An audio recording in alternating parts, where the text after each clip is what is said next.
When I was auditing my numbers for the last 5 years, I've actually grown by over 19,900%, and I was shocked. And I actually came to know that the reason for this is because of applying minimalist principles. In this video, I'm going to be sharing with you exactly what is maximalism first, what is minimalism, what is the root cause of why people they end up wanting to do more to be more. How did I implement this in a practical way? I'll give you some ideas and then how it really changed my life. My name is Sidz, and in the last 5 years, I've actually built a community of more than 28,000 students. And this 19,900% growth is only on my income side. I'm not talking about my personal growth, my health growth, uh, my improvement in my relationships and others. But I'll tell you the foundation for all of this growth are just simple principles. So if you want to learn this, just type RTL or ready to learn in the comment box, whether you're watching this on YouTube or Facebook or anywhere else.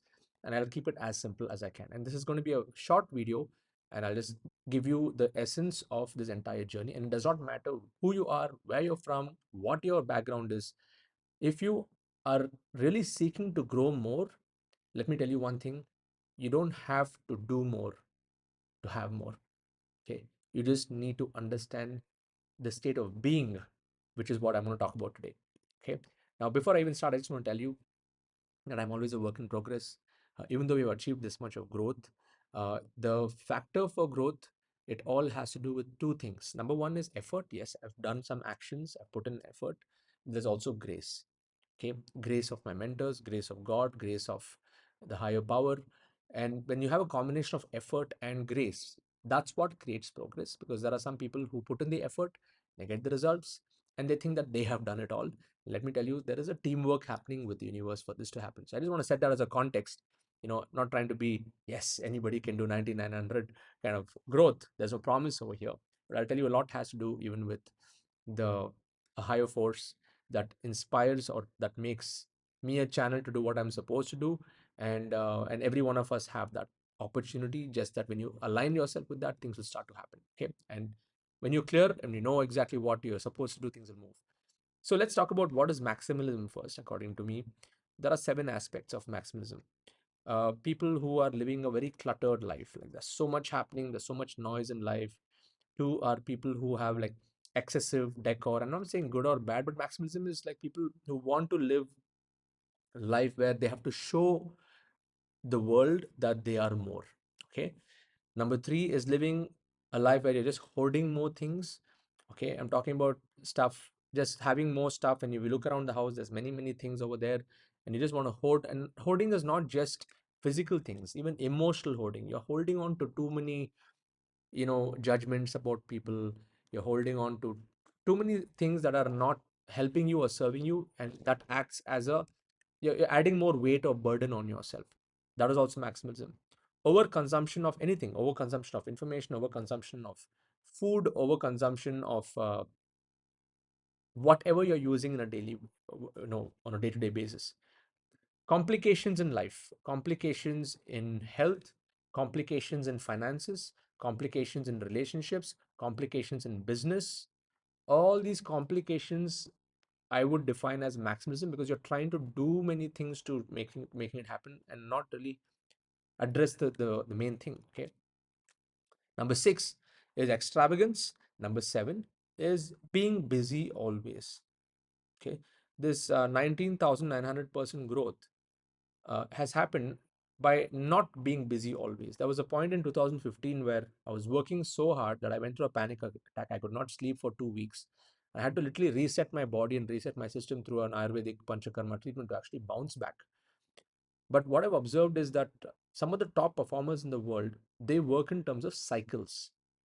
Okay. So I'll just type the word cycles in the chat box. When you work in cycles, it creates a rhythm. And it's a rhythm that creates the momentum. And it is not about always being busy, and always being busy actually burns out. So let me now define what is minimalism. There are 10 points that I would like to share with you. Number one is simplifying everything in your life. Bare bones, like whatever is the most important. Okay. Even this presentation here, I've just simplified it to 5 areas. I'm just going point by point. Even the presentation, you can actually look in terms of simplicity. Two is intentionality. Okay. A minimalist person or having a minimalist Approach is to do everything with an intention. Number three, value. Analyzing and observing if something is adding value to your life or not. If it is adding value, do more of it. If it's not adding value, reject it.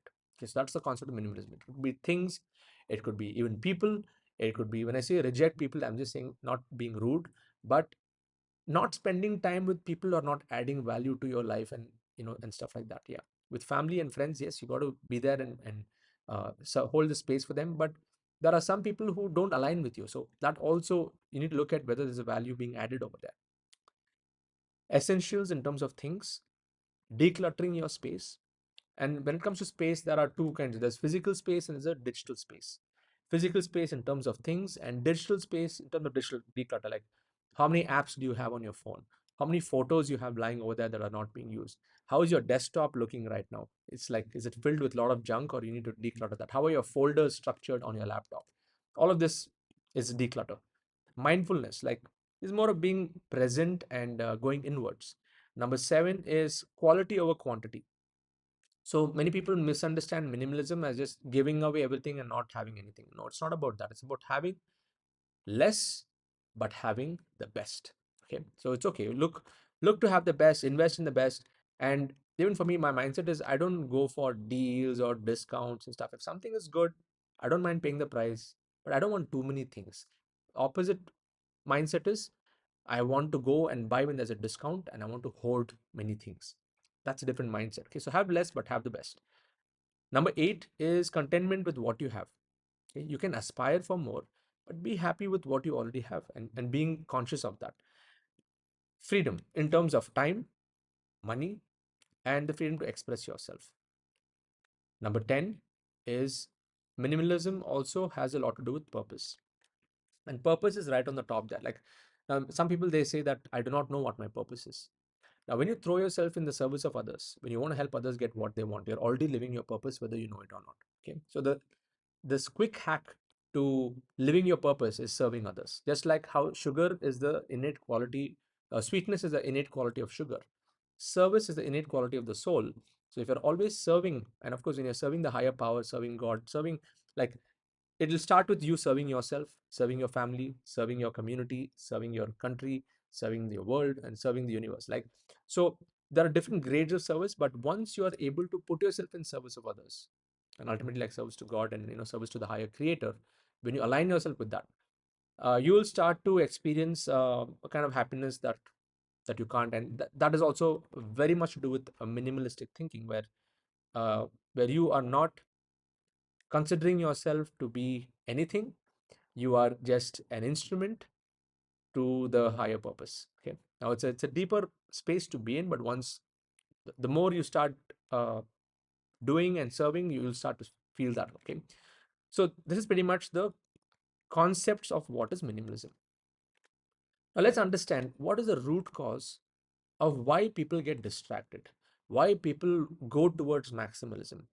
Okay, there's nothing good or bad, but I'm just saying that maximalism, or it's a space where there's so much going on in your life, where sometimes you you may achieve all the success, you may have everything in the world. To the outside world, everybody it may seem like, wow, this is persons are doing amazing, but it may be hollow success, and that's not a good place to be. And I've seen this many times when I'm looking at many documentaries on Netflix, and looking at uh, how the human persona, as we evolve and as we go through different stages, and all of us have our own journeys as we go through that, there are different things that play out on the decisions that we make, on the way that we think, and the way that we want to be judged in society, and how prestige and the want to, or the feeling to be recognized. Like, all of these play a huge part on the decisions that we make, and it has a lot to do with maximalism. Now, usually the cause of people moving in this direction is filling a vacuum from childhood. So suppose somebody has been born in a very, very poor background, and not being heard, not being seen, very like poverty situation. When they get all the money, they want to show it, because the vacuum is still not filled, because they have to prove to themselves and to the world that now they are something. Okay. And this could be good in the initial stages because now it's filling something, but if it continues, it means that the vacuum is still not filled, because you cannot fill a space with things that do not fulfill you. Okay. I'll repeat that. You cannot fill a space with things that do not fulfill you.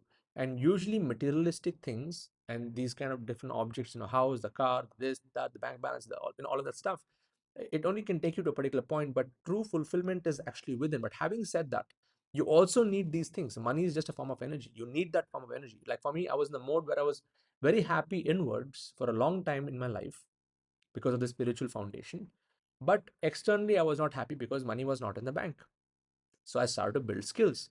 And then it was not I got into maximalism, but I started to understand that money is also a form of energy and I have to respect that energy. And I need to change my own money beliefs about what I think about rich people and stuff like that. Okay.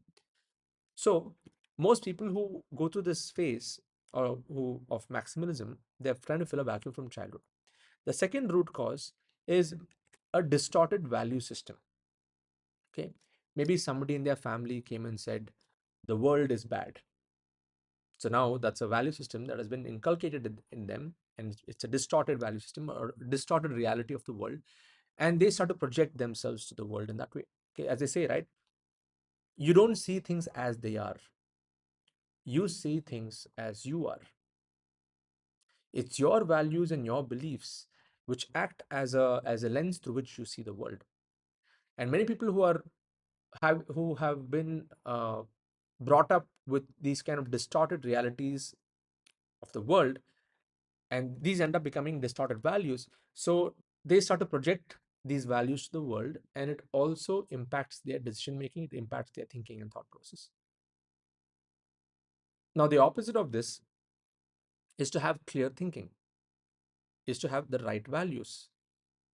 When I say right values, is values like that empower you to do more, where you are not comparing yourself with somebody else, where you're doing it just for your own satisfaction, fulfillment.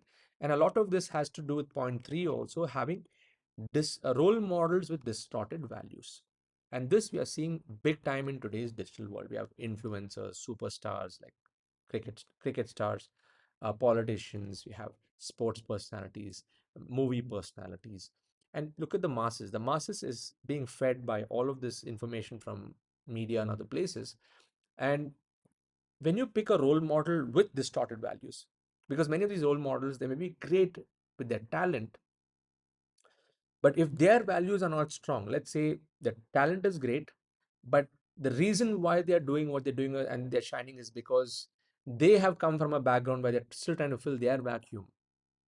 When that kind of stuff happens, when they start to project their values onto the their audience, the audience also picks up that in their persona. So they want to also be that to be successful. Okay, only if I achieve this will I be successful, without realizing that every one of us have the genius that's already within us. Okay, and each one of us have a different role to play. So this is the root cause from what I can see on why people want to start doing more, hoarding more to be successful. And I'll tell you how I practically implemented minimalism as a concept. Number one is I started with my home. So when I moved from Chennai, from Bangalore to Chennai, more than 80% of my stuff I gave it away to a blind school, gave it to kids. And even now, I only wear like 3 to 4 pairs of jeans. You maybe see me wearing only white, black, or blue. I just have few shirts for myself, even though I've got a pretty good wardrobe. But I bring them out only when there's a need. But as far as my daily use is concerned, I want to keep less for myself. Okay, so and decluttering the home. I'm talking about the physical space. Uh, I do this every 2 3 months. Walk around the house with a bag. Whatever is not being used, which I don't use anywhere lying in the corner, keep putting that in the bag and I put it on the top. Now, if I'm not going to use it for a few months, then I just give it away. Okay. So continuously cleaning the house, because and as I mentioned, clothes also. Your physical junk represents your emotional junk, and once you can clear this, everything will start to get cleared. Number three is shopping. As I mentioned, my thought process is I'm not a shopper. I don't need uh, retail therapy. There are some people who do. If I have to go shopping, I go with the list. I go into the shop that I want to. I don't mind whatever price that is. I go buy it and I come back. Okay. And of course, I like to do window shopping and stuff like that. But the whole idea is, if I buy something, I want to give something. I want to make that also into a cycle. Okay. It's not that I do not want to buy. I do want to pick up stuff for me, for my kids, my family, but I like to make that into a cyclical process. Next is number four is food also. This is me. Okay. I'm not saying that you should do this, but I only have a few types of foods. I only have sattvic food. I've been following this for many, many years, and I feel that food affects consciousness and food affects thought. And when you eat food that is sanctified, like in our house, we offer the food before we eat. So it brings a sense of sanctity and purity and clarity in thought. So I start to get ideas and do a bunch of stuff which is alignment with my bigger purpose and vision. So food also, I only have a few items, but when I go out, I have different stuff. But the whole idea is how you can simplify your eating habits and be very conscious of what goes in, because what goes in is what comes out. I'm talking in terms of your energy. Put good stuff in, good stuff comes out. You will be able to maintain your energy. That's my minimalistic thought on food is this. How I plan my day. So I like to work a 4-day work week. It's not that I don't work on other days, but my core calls, I only have 4 days of calls and other days and meetings and Zoom calls. And I like to take a break in between. So I work for 2 days, take a break, work for 3 days, take a break. And it's a cyclical process. Okay. And another thing that I implemented is I also simplified my business to a large extent. So before this, I used to be running an organization with 35 employees, agency, 30 plus clients, and there was always some firefighting happening all the time.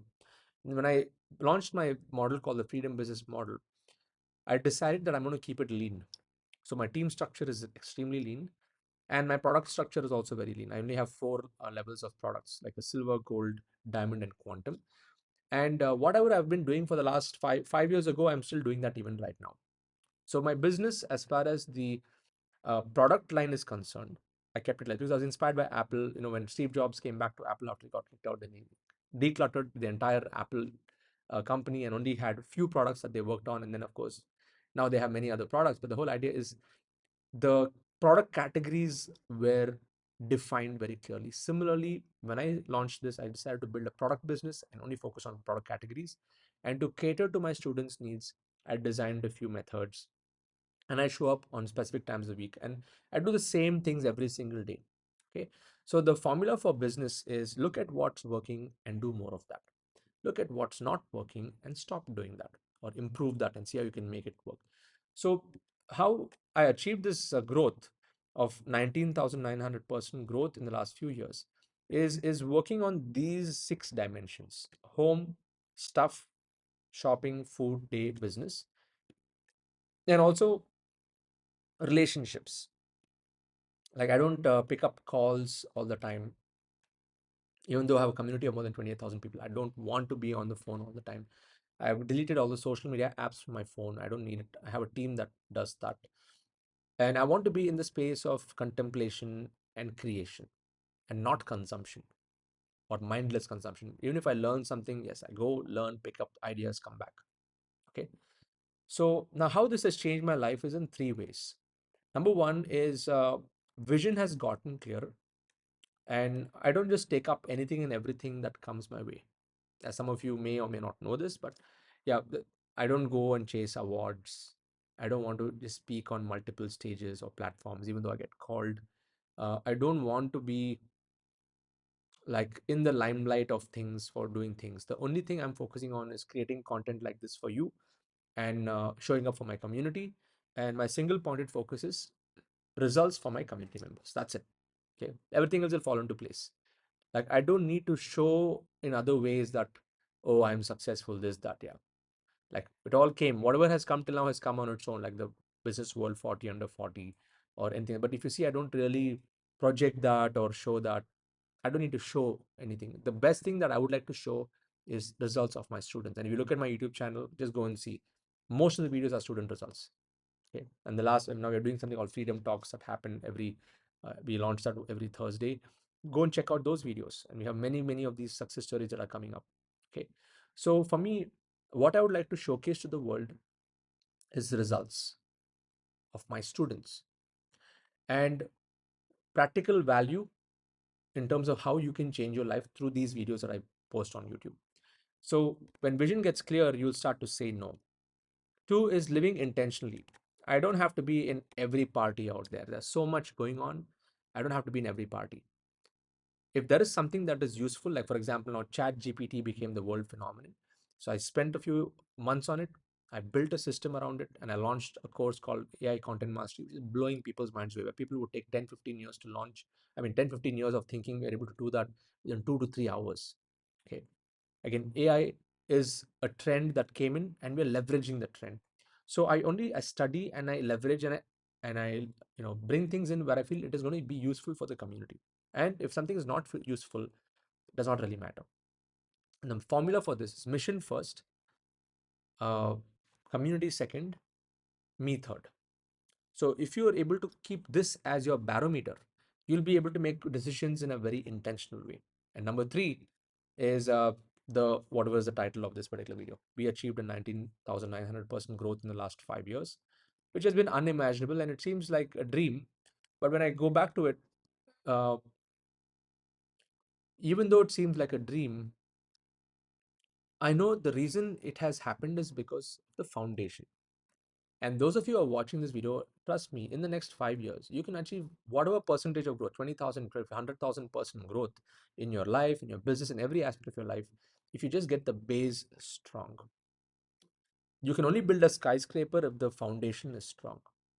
So the purpose of me recording this video is to inspire you to start living intentionally, to inspire you to start having the power to say no, and to inspire you to run your own race without comparing yourself with others, because it really does not matter, okay, what other people think. All that matters is where you want to go, and at whatever pace that you're growing, that is your pace. Okay, I've done say 19,000% growth in 5 years, but 10 years before that there was literally no growth. Okay, there was some growth, but it was not really reflecting financially in every single way. So everyone has their own journey. Some of you may be like the bamboo tree where you're growing your roots for many years and then you suddenly grows upwards. But it all comes down to foundation. I hope you found this video useful.